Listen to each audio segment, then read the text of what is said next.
Buxoro amirligi 1920-yil 2-sentyabrda Qizil armiya tomonidan ag'darildi. Bu jarayon bir necha yillik siyosiy harakatlar va harbiy to'qnashuvlarning natijasi edi. Buxoro amirligining zaiflashishi 19-asr oxiri va 20-asr boshlarida Buxoro amirligi ichki iqtisodiy va siyosiy muammolar bilan to'qnash keldi. Zamonaviy islohotlarni qo'llab-quvvatlovchi jadidlar harakati kuchayib bordi. Yosh buxoroliklar harakati amirlikni isloh qilish, konstitutsiyaviy monarxiya joriy etish va ta'lim tizimini modernizatsiya qilishni xohlardi. 1917-yil fevral inqilobidan so'ng Rossiya imperiyasi zaiflashdi va Turkiston o'lkasidagi siyosiy vaziyat o'zgardi. Yosh buxoroliklar Buxoro amirligiga islohotlar taklif qildilar, lekin Amir Olimxon bunga rozi bo'lmadi. Natijada harakatning ko'pchilik yetakchilari ta'qibga uchrab, boshqa shaharlarga qochishga majbur bo'ldi. Qizil armiya va Buxoro urushi 1918-yilda Turkiston Sovet hukumati Amir Olimxonni ag'darishga harakat qildi, lekin muvaffaqiyatsiz tugadi. Bu vaqtda Buxoro amirligi Sovet Rossiyasi bilan ham, Britaniya imperiyasi bilan ham murakkab diplomatik munosabatlarda edi.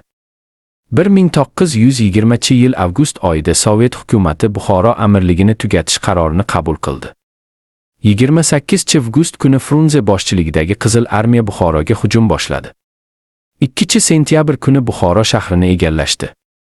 Amir Olimxon Afg'onistonga qochishga majbur bo'ldi. Buxoro Xalq Sovet Respublikasining tashkil topishi Buxoro amirligi tugatilgandan so'ng 1920-yil 8-oktyabrda Buxoro Xalq Sovet Respublikasi (BXSR) e'lon qilindi. Hukumatning rahbari sifatida Fayzulla Xo'jayev boshchiligida sovetparast kuchlar hokimiyatni qo'lga oldi. BXSR Sovet Rossiyasiga iqtisodiy va harbiy jihatdan to'liq bog'liq edi. 1924-yilga kelib, Markaziy Osiyo milliy hududiy bo'linishi natijasida Buxoro Xalq Sovet Respublikasi tugatildi va uning hududi O'zbekiston SSR va Turkmaniston SSR tarkibiga kiritildi. Natija va ahamiyati Buxoro amirligining tugatilishi bilan mintaqadagi ko'p asrlik mustaqil davlat tuzilmasi barham topdi. Bu jarayon Turkiston mintaqasining Sovet ittifoqi tarkibiga kiritilishiga olib keldi.